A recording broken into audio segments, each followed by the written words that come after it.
Hi everyone, it's Az here from HeelvsBabyface.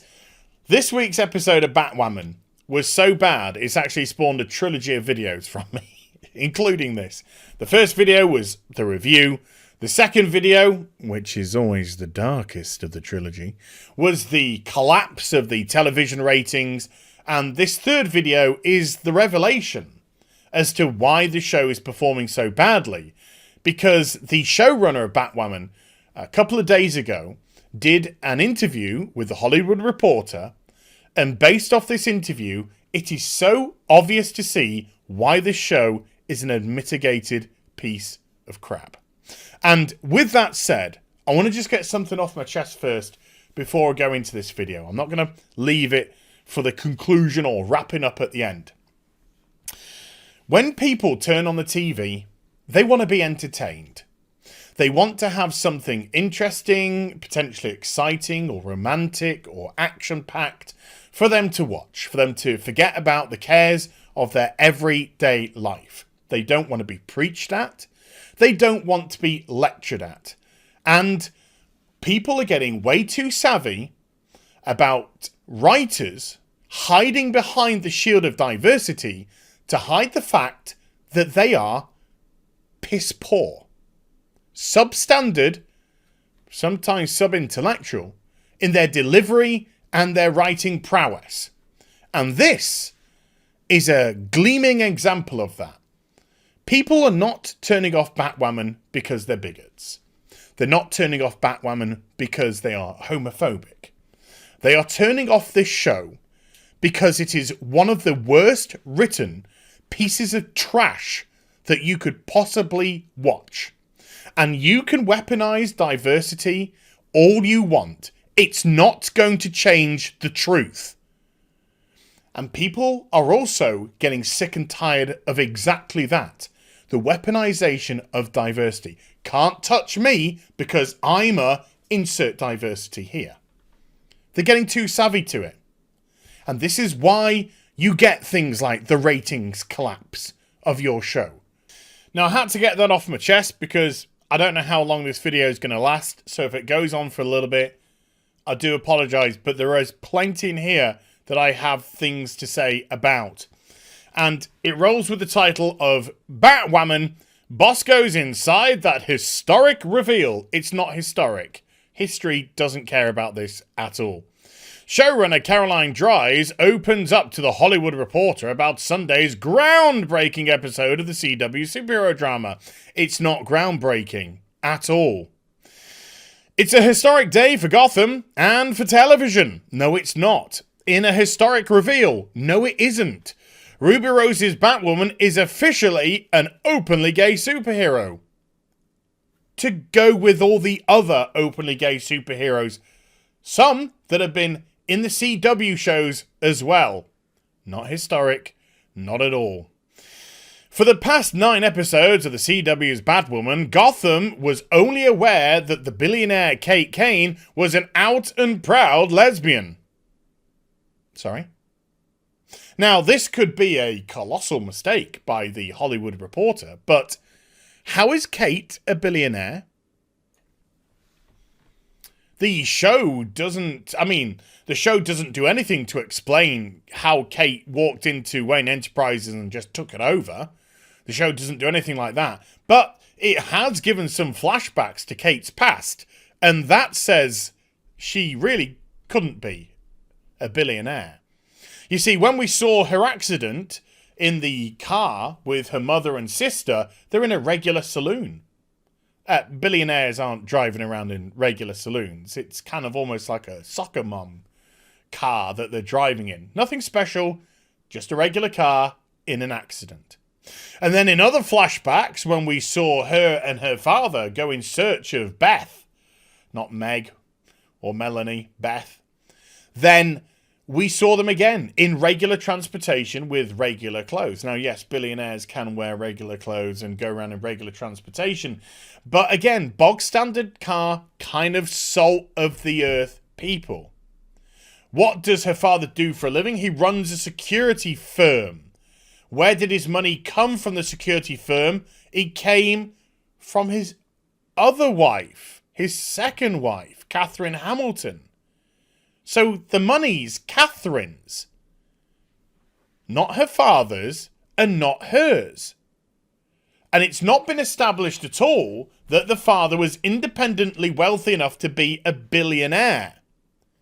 So Kate, there's no chance that she would be a billionaire, because according to the show, and this is what we've seen, she went to military school to train to be in the military, and then when she refused to say that she wasn't gay, she was kicked out of there, and then went to train with people around the world. So there's no way that she would accrue independent wealth herself until she was called back to Gotham because Sophie went missing. So how is Kate a billionaire? Now, you might say to yourself, are we being nitpicky? No, we're not. Now, this could be, as I've said, a mistake by the Hollywood Reporter. But if this is the narrative that the showrunner has given to them, Kate can't be a billionaire, and it's important because it's the foundation blocks on which characters are created. That's my point. Because this show has done nothing to build blocks around these characters. All we've seen is Kate loves Sophie, Kate is gay. That is essentially it. No more. And you can't say that her father would have got the billions, potentially, from Catherine Hamilton on her death, because he's currently incarcerated for her murder, with evidence piling up. So, that can't be true. But all that changed during Sunday's episode when her superhero alter ego came out publicly in apparent nod to Ellen DeGeneres. Yet that's what the audience of the CW are really looking for. They're looking for nods to Ellen DeGeneres. That's what they're looking for. I've got no problem with Ellen. I think she's highly amusing and all that sort of stuff. But you are looking to entertain your audience, not, in this case, which will become very apparent, to be the self-indulgent, self-absorbed, selfish person that you are. And that is exactly what Caroline is. She is writing a show for the audience of one, herself. Oh. This episode begins with an attack that is thwarted in the nick of time by the city's masked heroine. Well, kind of. As a hacker terrorizes Gotham by releasing important personal information and threatening to reveal a guarded secret, Batwoman faces her biggest fear: being perceived as straight. Two things we'll get into first. First of all, you're absolutely correct. This hacker did terrorize Gotham City. They were almost responsible for the murders of 450 people. They extorted money from millions of Gothamites, and they also committed credit card fraud against the mayor. Their excuse in the episode was, because I'm gay.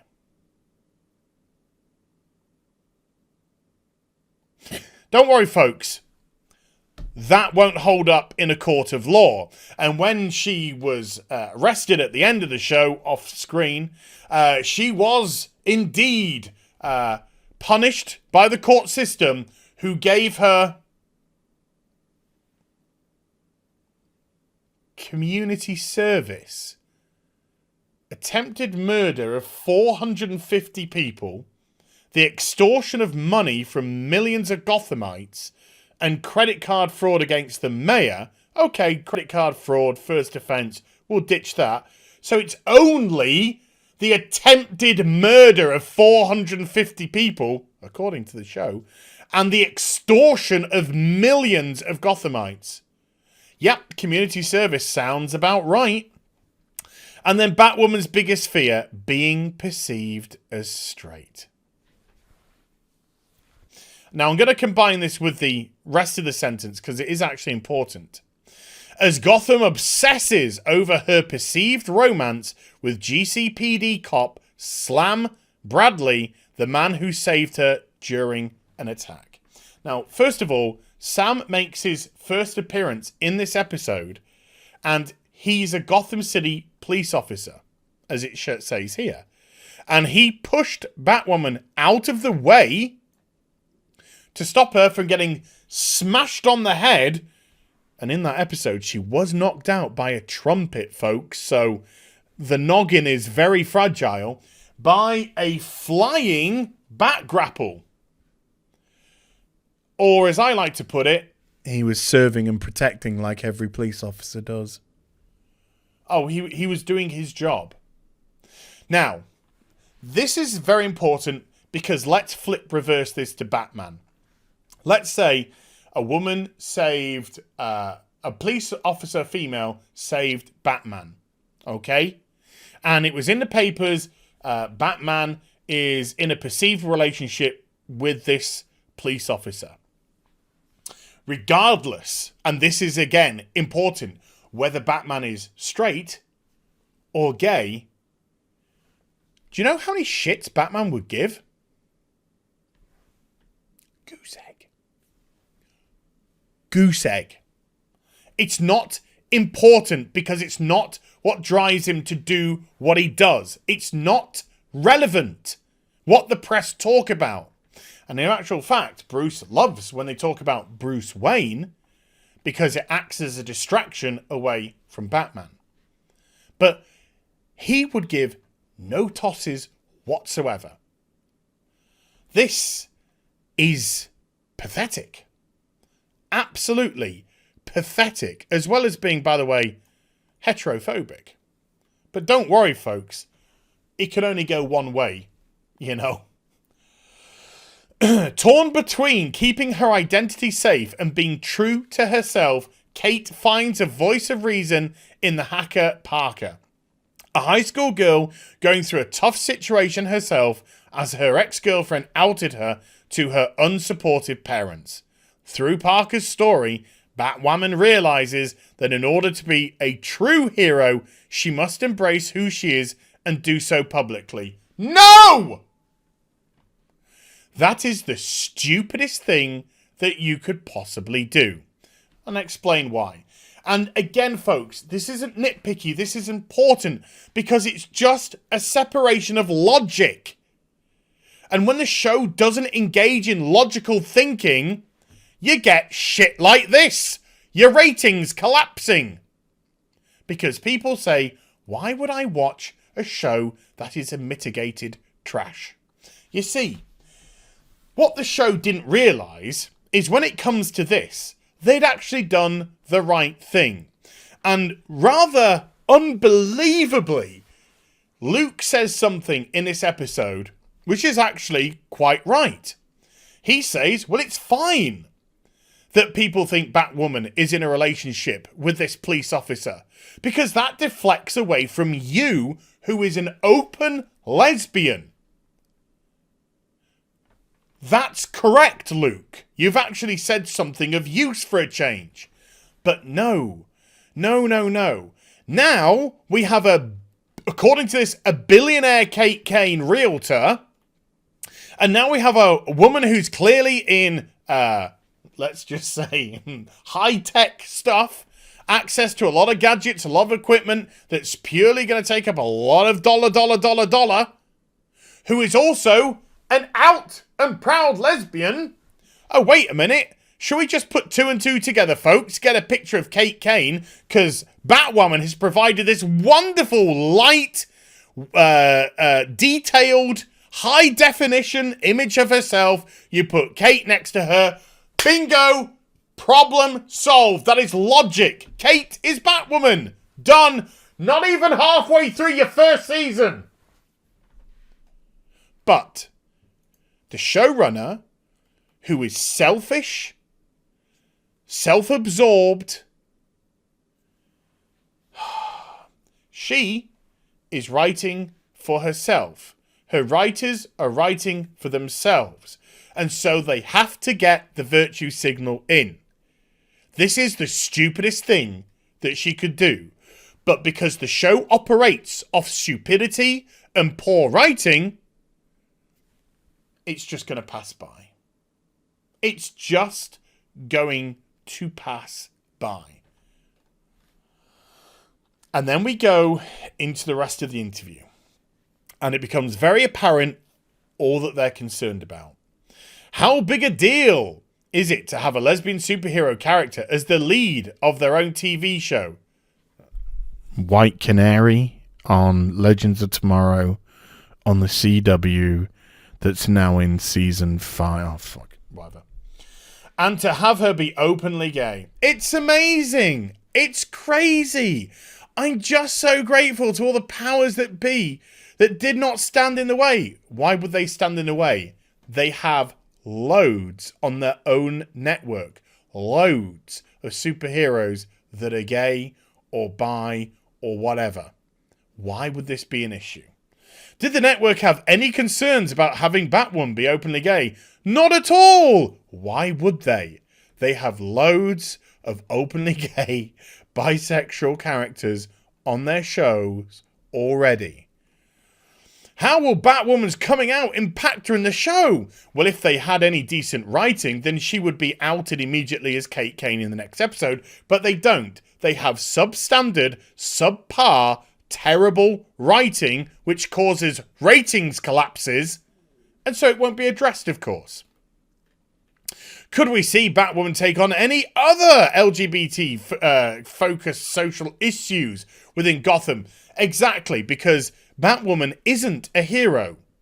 She isn't a hero. She's not bothered. She's only bothered about doing what's right for her. It's taken her 10 episodes to get off her ass and do something non-selfish, which either involves her trying to get into Sophie's knickers or to try and, capture and release her sister for the umpteenth time. And in those 9 previous episodes, she had arrested, or apprehended, I should really say, because she's not a police officer, apprehended 1 villain, Magpie. That is it.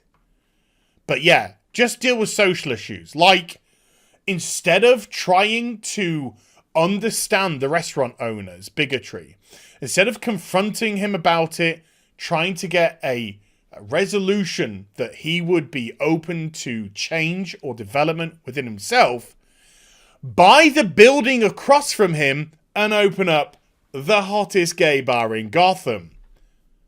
It's not spiteful at all, and it's not heroic at all, which fits the character of Batwoman perfectly. The spiteful, of course, was sarcasm.